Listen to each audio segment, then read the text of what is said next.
নমস্কাৰ ডিজিটেল আসামলৈ আপোনালোক সকলোকে স্বাগতম জনাইছো আমি আলোচনা কৰিছো আসাম ডাইৰেক্ট ৰিক্ৰুটমেন্ট গ্ৰেড 3 আৰু গ্ৰেড 4 এক্সামৰ বাবে সোশ্যাল সায়েন্স আৰু সোশ্যাল সায়েন্সৰ এটো 17 নম্বৰ ভিডিও তো ইয়াত আমি আলোচনা কৰিম কিছু মিক্স ইকোনমিক্সৰ কোৱেশ্চন অৰ্থনৈতিক বিজ্ঞানৰ কিছু মিক্স কোৱেশ্চন আমি ডিসকাস কৰিম তো ইয়াৰ পিডিএফ ফাইলটো আপোনালোকে ডাউনলোড কৰিব পাৰিব লিংক ডেসক্ৰিপচন বক্সত দিয়া আছে তো এতিয়া আৰম্ভ কৰিছো আজিৰ ভিডিওটি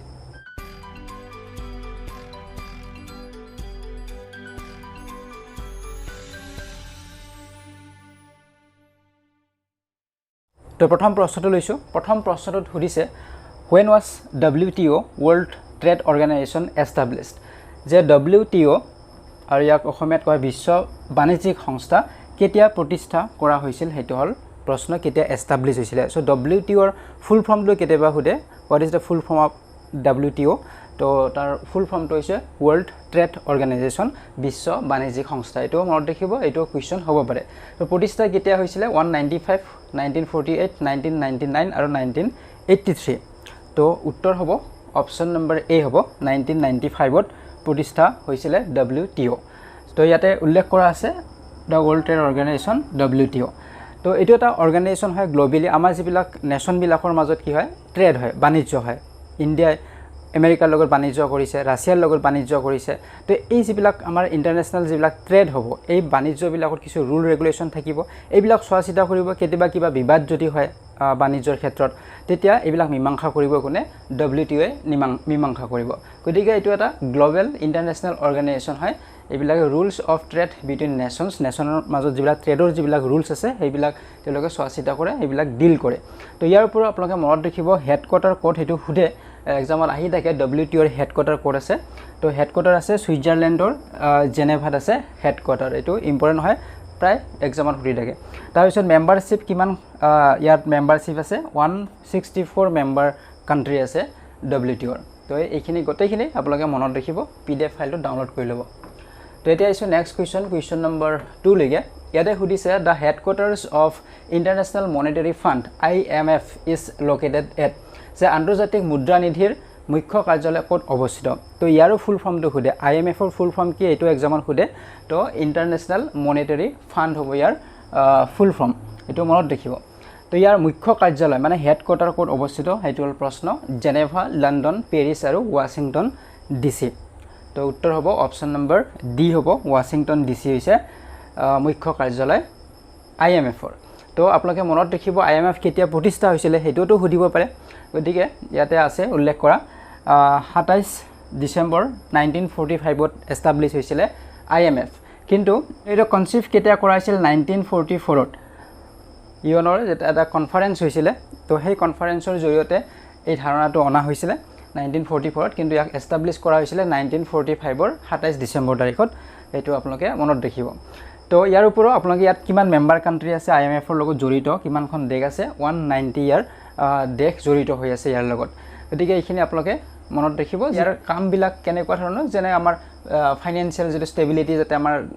কান্ট্ৰি বিলাকৰ মাজত থাকে তো এটো সিকিউৰ কৰে তেওঁলোকে বিভিন্ন ধৰণৰ আমাৰ পভাৰ্টি যিবিলাক আছে আমাৰ দৰিদ্ৰতা এই দৰিদ্ৰবিলাক কমৰ ক্ষেত্ৰত তেওঁলোকে বিভিন্ন ধৰণৰ আমাক সহায় কৰে এমপ্লয়মেন্টৰ ক্ষেত্ৰত ইকোনমিক গ্ৰোথৰ ক্ষেত্ৰত এইবিলাক হৈছে IMF ৰ কিছু কাম তো এতিয়া আছে নেক্সট কোৱেশ্চন নম্বৰ 3 লৈকে ইয়াতে সুধিছে the Economic Survey in India is published by যে ভাৰতত অৰ্থনৈতিক সমীক্ষা কাৰ দ্বাৰা প্ৰকাশিত হয় যে প্ৰতি বছৰে এটা ফাইনান্সিয়েল ইয়াৰ শেষ হোৱাৰ পিছত ইকোনমিক সাৰ্ভে কৰা হয় ইণ্ডিয়াত গতিকে এটো কাৰ দ্বাৰা প্ৰকাশ কৰা হয় কোনে কৰে এই সাৰ্ভেটো কোনে কৰে হেতু হল প্ৰশ্ন বিত্ত মন্ত্ৰালয় পৰিকল্পনা আয়োগ ভাৰত চৰকাৰ আৰু ভাৰতীয় পৰিসাংখ্যিক প্ৰতিষ্ঠান তো ইয়াৰে কোনটো সংস্থাই কৰে উত্তৰ হ'ব অপচন নম্বৰ এ হ'ব বিত্ত মন্ত্ৰালয়ে কৰে মিনিষ্ট্ৰি অফ ফাইনান্সে কৰে গতিকে মিনিষ্ট্ৰি অফ ফাইনান্সৰ এটা ডিপাৰ্টমেন্ট হয় ডিপাৰ্টমেন্ট অফ ইকোনমিক এফেয়াৰ্স বুলি তেওঁলোকে এই সাৰ্ভেটো কৰে বা এয়া প্ৰকাশ কৰে গতিকে যে লাষ্ট যেটো ইয়াৰ হয় গতিকে ইকোনমিক যেটো সাৰ্ভে মানে এটা কিছু ডকুমেন্ট তেওঁলোকে ৰিলিজ কৰে মিনিষ্ট্ৰি অফ ফাইনান্সে গতিকে প্ৰিভিয়াস ইয়াৰ মানে যোৱাটো বছৰৰ ফাইনান্সিয়াল যেটো ইয়াৰ হয় আমাৰ সেই ফাইনান্সিয়াল ইয়াৰৰ আমাৰ যিবিলাক ইন্ডাষ্ট্ৰি যিবিলাক গ্ৰোথ ইন্ডাষ্ট্ৰিয়েল সেক্টৰৰ যিবিলাক গ্ৰোথ কিমান হল কোট কিমান লছ হল এইবিলাক সাৰ্ভে কৰা হয় গতিকে এটো এটা ষ্টেটিষ্টিক্যাল ডাটা কিছু প্ৰকাশ কৰা হয় আৰু ইয়াক ইকোনমিক সাৰ্ভে বুলি কোৱা হয় গতিকে এটো বিত্ত মন্ত্ৰালয়ে কৰে এটা আছে কোৱেশ্চন নম্বৰ 4 লৈকে ইয়াতে সুধিছে the International Bank for Reconstruction and Development is also' known as যে International Bank for Reconstruction and the ডেভেলপমেণ্টক কি বুলি জনা যায় গতিকে এই বেংকটোক আৰু কি নামে জনা যায় বিশ্ব বেংক বুলি জনা যায় আন্তৰ্জাতিক মুদ্ৰা নিধি বুলি জনা যায় বিশ্ব বাণিজ্যিক সংস্থা বুলি জনা যায় নে ওপৰৰ এটাও নহয় গতিকে কোনটো বুলি জনা যায় সেইটো হ'ল প্ৰশ্ন তো উত্তৰ হ'ব অপশ্যন নম্বৰ এ হ'ব ৱৰ্ল্ড বেংক বুলিও জনা যায় international Bank for Reconstruction and ডেভেলপমেণ্টক গতিকে ৱৰ্ল্ড বেংক যিটো গ্ৰুপ তাত 5টা সংস্থা জড়িত হৈ আছে আমি নেক্সট কুৱেশ্যন পাম গতিকে এই গোটেইকেইটা জড়িত হৈ আছে তাৰ ভিতৰত এইটোও জড়িত হৈ আছে International Bank for Reconstruction and Development আৰু ইয়াক বিশ্ব বেংক বুলিও কোৱা হয় এতিয়া বিশ্ব বেংকৰ ওপৰত আৰু কিছু কুৱেশ্যন আহিব পাৰে ৱৰ্ল্ড বেংকৰ ওপৰত যে ৱৰ্ল্ড বেংক বিশ্ব বেংক কেতিয়া ফৰ্মেশ্যন হৈছিলে প্ৰতিষ্ঠা হৈছিলে গঠন হৈছিলে জুলাই মাহৰ 1944ত ফৰ্ম হৈছিলে গঠন হৈছিলে আৰু বিশ্ব বেংকৰ ৱৰ্ল্ড বেংকৰ হেডকোৱাৰ্টাৰ ক'ত সেইটো এটা প্ৰশ্ন আহি থাকে এক্সামত যথেষ্ট ইম্পৰ্টেণ্ট হয় তো ৱাশ্বিংটন ডিচিত হয় হেডকোৱাৰ্টাৰ তাৰপিছত ইয়াৰ যিটো প্ৰেচিডেণ্ট কোন সেইটো এটা প্ৰশ্ন হ'ব পাৰে ডেভিড মালপাছ হৈছে ইয়াৰ প্ৰেচিডেণ্ট হয় ৱৰ্ল্ড বেংকৰ তো এইবিলাক ইম্পৰ্টেণ্ট পইণ্টবিলাক আপোনালোকে মনত ৰাখি যাব এতিয়া আহিছোঁ নেক্সট কুৱেশ্যন নম্বৰ 5 লৈকে ইয়াতে সুধিছে which among the followings institutions is not a part of World Bank Group যে নিম্নলিখিত কোনটো প্ৰতিষ্ঠান ৱৰ্ল্ড বেংক গোটৰ অংশ নহয় মই অলপ আগত কৈছিলোঁ যে 5টা সংস্থা তাত জড়িত হৈ আছে গতিকে ইয়াৰ কোনটো প্ৰতিষ্ঠান ৱৰ্ল্ড বেংকৰ যিটো গ্ৰুপ বা গোট তাৰ লগত জড়িত নহয় সেইটো হ'ল প্ৰশ্ন তো ইয়াতে 4টা অপশ্যন দিয়া হৈছে IDA IMF আছে IFC আছে আৰু MIGA আছে গতিকে ইয়াৰ উত্তৰ হ'ব অপশ্যন নম্বৰ বি হ'ব IMF ইণ্টাৰনেশ্যনেল মনিটাৰী ফাণ্ড বা আন্তৰ্জাতিক মুদ্ৰা নিধি গতিকে এই প্ৰতিষ্ঠানটো জড়িত নহয় ৱৰ্ল্ড বেংক গ্ৰুপৰ লগত বাকী ইয়াতে অপশ্যনত থকা গোটেইকেইটাই জড়িত হয় গতিকে কোনকেইটা জড়িত হয় মই আপোনালোকক সেইটো দেখুৱাই দিছোঁ কোনকেইটা জড়িত হয় তো ইয়াতে আপোনালোকে চাব প্ৰথমটো হৈছে International Bank for Reconstruction and Development IBRD আমি ইয়াৰ ওপৰত এটা কুৱেশ্যন পালোঁ ইয়াক ৱৰ্ল্ড বেংক বুলিও কোৱা হয় গতিকে এইটো হ'ল এটা প্ৰথম তাৰপিছত 2 নম্বৰত আছে the international development association IDA এইটোও জড়িত হয় ৱৰ্ল্ড বেংক গ্ৰুপৰ লগত 3 নম্বৰত আছে the International Finance Corporation IFC এইটোও জড়িত হয় তাৰপিছত আছে the Multilateral Investment Guarantee Agency MIGA এইটোও জড়িত হয় তাৰপিছত আছে the International Centre for Settlement of Investment Disputes তো এইটোও জড়িত হয় গতিকে এই 5টা প্ৰতিষ্ঠান জড়িত হৈ আছে কাৰ লগত ৱৰ্ল্ড বেংক গ্ৰুপৰ লগত গতিকে এইখিনি মনত ৰাখিব এটা আছে নেক্সট কুৱেশ্যন নম্বৰ 6 লৈকে তো ইয়াতে সুধিছে ৱেৰ is the headquarters of the Asian development bank ADB তো ADBৰ ফুল ফৰ্মটো সুধে এক্সামত সেইটো মনত ৰাখিব ADB মানে হৈছে এছিয়ান ডেভেলপমেণ্ট বেংক গতিকে এছিয়ান ডেভেলপমেণ্ট বেংকৰ মুখ্য কাৰ্যালয় হেডকোৱাৰ্টাৰ ক'ত আছে সেইটো হ'ল প্ৰশ্ন অপশ্যনত আছে মানিলা কাঠমাণ্ডু জাকাৰ্টা আৰু ঢাকা তো উত্তৰ হ'ব অপশ্যন নম্বৰ এ হ'ব মানিলা গতিকে মানিলা ক'ত আছে ফিলিপাইনছত আছে ইয়াতে আপোনালোকক চিটিখনৰ কথা সুধিব পাৰে মাণ্ডালুইগং চিটি আৰু মানিলা বুলি থাকিব পাৰে অপশ্যনত গতিকে এইটো মনত ৰাখিব ফিলিপাইনছত আছে আৰু কেতিয়া এষ্টাব্লিছ হৈছিলে সেইটো সুধিলে 1966ৰ 19 ডিচেম্বৰত 1966 চনৰ 19 ডিচেম্বৰ তাৰিখত ইয়াক প্ৰতিষ্ঠা কৰা হৈছিলে ADB তো এছিয়ান ডেভেলপমেণ্ট বেংক আমাৰ এছিয়ান যিবিলাক কাণ্ট্ৰি আছে বা যিবিলাক মিডিল ৰেঞ্জৰ যিবিলাক কাণ্ট্ৰি হয় তো সেই কাণ্ট্ৰিবিলাকক ডেভেলপ কৰাৰ ক্ষেত্ৰত যথেষ্ট সহায় কৰে এই বেংকে বিভিন্ন সময়ত ঋণ দি তেওঁলোকক সহায় কৰা হয় সেই কাণ্ট্ৰিবিলাকক গতিকে এইটো হৈছে এছিয়ান ডেভেলপমেণ্ট বেংক এতিয়া আহিছোঁ নেক্সট কুৱেশ্যন নম্বৰ 7 লৈকে ইয়াতে সোধা হৈছে what is the full form of GST তো GSTৰ সম্পূৰ্ণ ৰূপ কি আমি প্ৰায় পায়ে থাকোঁ GSTৰ কথা আমি জানো আজিকালি সকলো বস্তুতে প্ৰায় আমি বস্তু কিনিলে ক্ৰয় কৰিলে এটা GST পাওঁ দুই ধৰণৰ GST পাওঁ এটা ষ্টেট GST এটা হৈছে চেণ্ট্ৰেল GST গতিকে GST আমি দিবই লাগে গতিকে এই GSTৰ ফুল ফৰ্মটো কি এইটো হ'ল প্ৰশ্ন goods and supply tax goods and services tax and general sales tax আৰু গভৰ্ণমেণ্ট চেলছ টেক্স তো উত্তৰ হ'ব অপশ্যন নম্বৰ বি হ'ব গুডছ এণ্ড ছাৰ্ভিচেছ টেক্স গতিকে ইয়াতে গুডছৰো আমি টেক্স দিব লাগে সামগ্ৰীৰো আৰু সেৱা বা ছাৰ্ভিচৰো আমি টেক্স দিব লগা হয় গতিকে ইয়াক GST বুলি কোৱা হয় তো ইয়াৰ ওপৰত আমি আৰু নেক্সট কুৱেশ্যন পাম এতিয়া আহিছোঁ কুৱেশ্যন নম্বৰ 8 লৈকে তো ইয়াতে সুধিছে in India GST became effective from যে ভাৰতত GST কেতিয়াৰ পৰা কাৰ্যকৰী হৈছিলে কেতিয়াৰ পৰা কিমান চনৰ কিমান তাৰিখৰ পৰা কাৰ্যকৰী হৈছিল জিএসটি কাৰণ পূৰ্বতে আমি জিএসটি পোৱা নাছিলো পূৰ্বতে বেলেগ বেলেগ টেক্স আছিল ভেট আছিল এনে ধৰণৰ টেক্স বিলাক আছিল গতিকে জিএসটি কেতিয়াৰ পৰা আহিলে তো উত্তৰ হ'ব অপচন নম্বৰ সি হ'ব 1 জুলাই 2017 গতিকে 2017 চনৰ 1 জুলাইৰ পৰা কাৰ্যকৰী হৈছিল আমাৰ ভাৰতবৰ্ষত জিএসটি এটো মনত ৰাখিব ইম্পৰ্টেন্ট হয় গতিকে এখন এক্ট আছিল পাস হৈছিল the Goods and service Tax Act এখন পাস হৈছিল কোট পাৰ্লিয়ামেন্টত 29 মাৰ্চ 2017 চনৰ 29 মাৰ্চত পাৰ্লিয়ামেন্টত এইখন এক্ট পাস হৈছিল আৰু তাৰ পিছত ইয়াক ইফেক্ট কেতিয়াৰ পৰা হৈছিল কাৰ্যকৰী হৈছিল জুলাই 1 জুলাই 2017 পৰা 2017 চনৰ 1 জুলাইৰ পৰা কাৰ্যকৰী হৈছিল তো এইখিনি মনত ৰাখিব এটা ইজ নেক্সট কোৱেশ্চন নম্বৰ 9 লৈকে ইয়াতে সুধিছে India has chosen which country model of dual GST যে ভাৰতে দ্বৈত জিএসটিৰ কোনখন দেশৰ মডেল বাছনি কৰিছে এতিয়া আমাৰ জিএসটি দুই ধৰণৰ আছে ষ্টেট জিএসটি আৰু সেন্ট্ৰেল মানে সিজিএসটি বুলি কয় আৰু এসজিএসটি বুলি কোৱা হয় গতিকে এই দুই ধৰণৰ তাকে ইয়াতে কি বুলি কোৱা হৈছে ইয়াতে ডুৱেল বুলি কোৱা হৈছে গতিকে এই যেটো ফৰ্মুলা বা এই যেটো ষ্ট্ৰাকচাৰ জিএসটিৰ এটো কোনখন দেশৰ পৰা লৈছে ইণ্ডিয়াই বনোৱা নাই কোনবা এখন দেশৰ পৰা ইয়াক লোৱা হৈছে নমুনাটো ষ্ট্ৰাকচাৰটো গতিকে কোনখন দেশৰ পৰা লোৱা হৈছে এটো হল প্ৰশ্ন আমেৰিকা যুক্তৰাষ্ট্ৰ ইউকে কানাডিয়ান আৰু চীন কৰ পৰা লোৱা হৈছে এটো হল প্ৰশ্ন উত্তৰ হ'ব অপচন নম্বৰ সি কানাডিয়ান গতিকে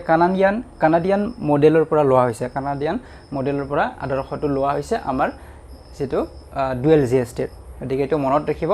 আৰু ডুৱেল জিএসটি মানে দুই ধৰণৰ জিএসটি মই কৈছে এটা হৈছে central goods and service tax CGST আৰু আনটো হৈছে state goods and service tax যেটো এসজিএসটি গতিকে আমাৰ ষ্টেটেও জিএসটি লগায় আৰু সেন্ট্ৰেলও আমাক জিএসটি লগায় বস্তু সামগ্ৰীবিলাক আৰু সেৱাৰ ওপৰত গতিকে হেবাবে দুই ধৰণৰ জিএসটি আমি দিব লগা হয় তো এটা হৈছে নেক্সট কোৱেশ্চন নম্বৰ 10 লৈকে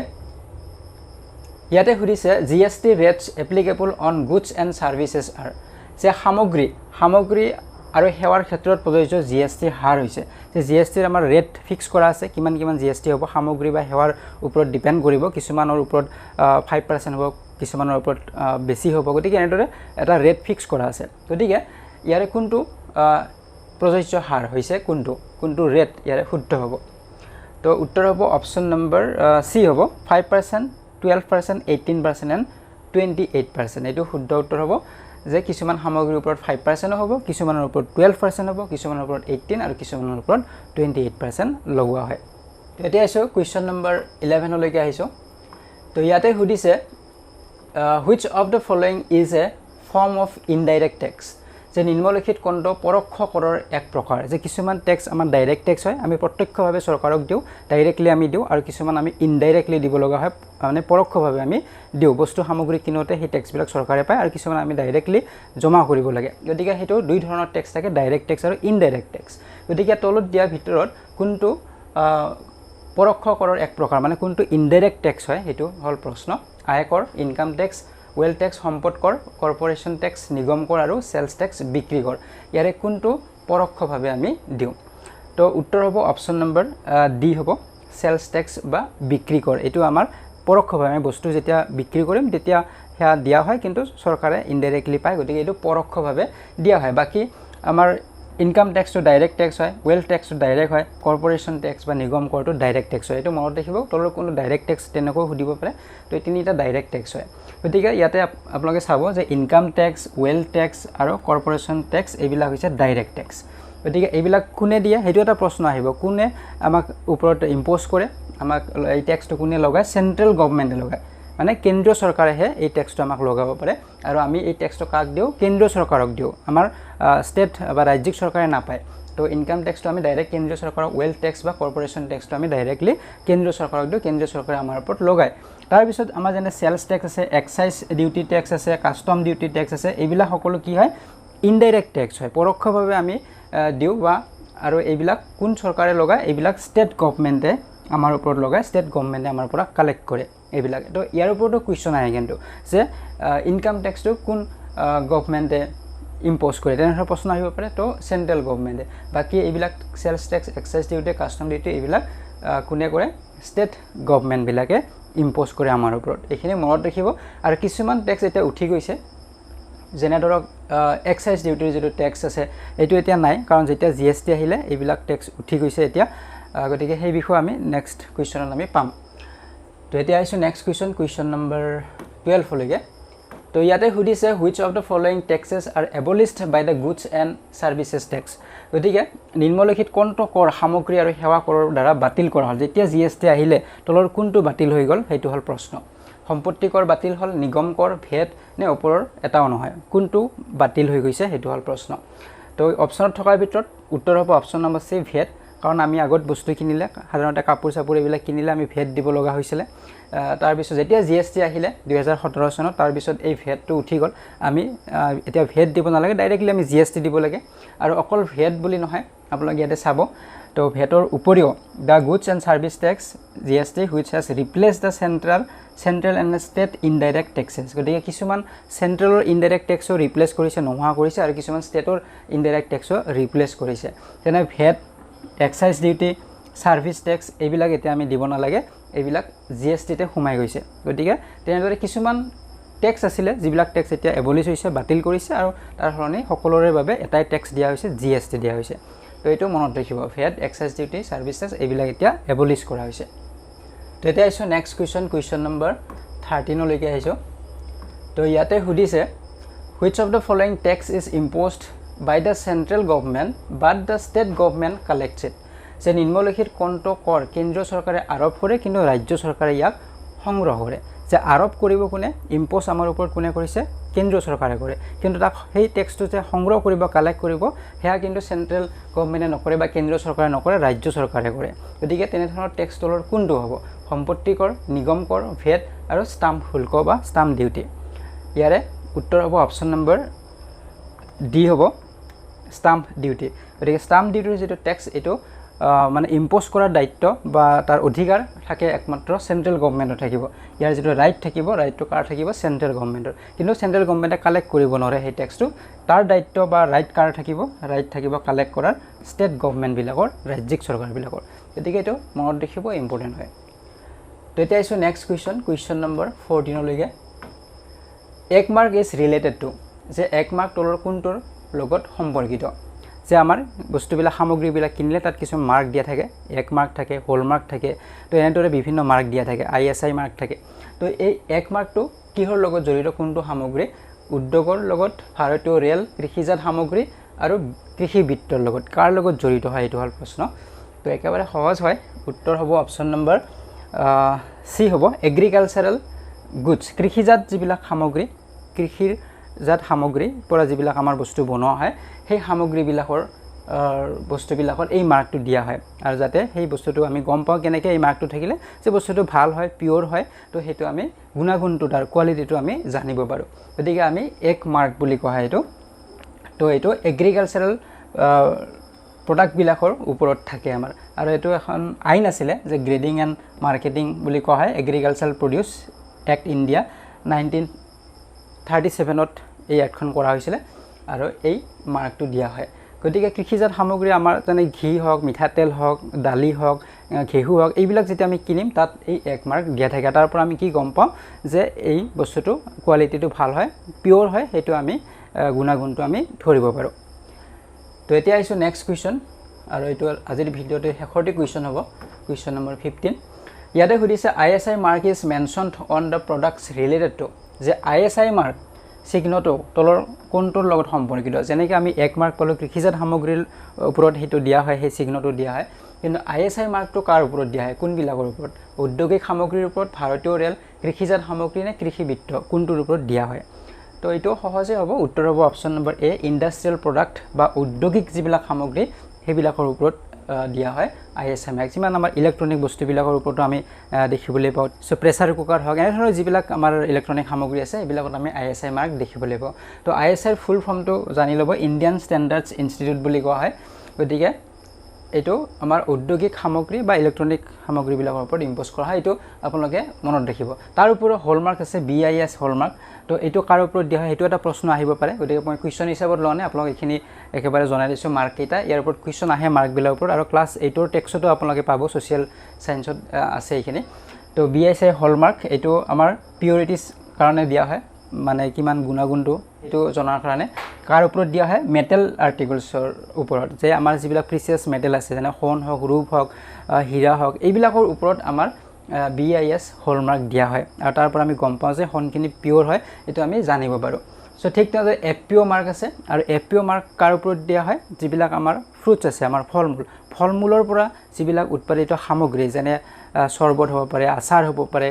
বা জাম জেলি হ'ব পাৰে এইবিলাকৰ ওপৰত কি কৰা হয় এই FPO মাৰ্ক দিয়া হয় আৰু তাৰ পৰা গম পোৱা যায় যে সেই বস্তুখিনি আমাৰ কি হয় পিয়ৰ হয় গতিকে এনেদৰে বেলেগ বেলেগ সামগ্ৰীৰ ওপৰত বেলেগ বেলেগ মাৰ্ক দিয়া হয় গতিকে মাৰ্কৰ ওপৰতো কুৱেশ্যন আহে গতিকে এইখিনি আপোনালোকে চাই ল'ব তো আপোনালোকে PDF টো ডাউনলোড কৰিলে গোটেইখিনি আপোনালোকে পাই যাব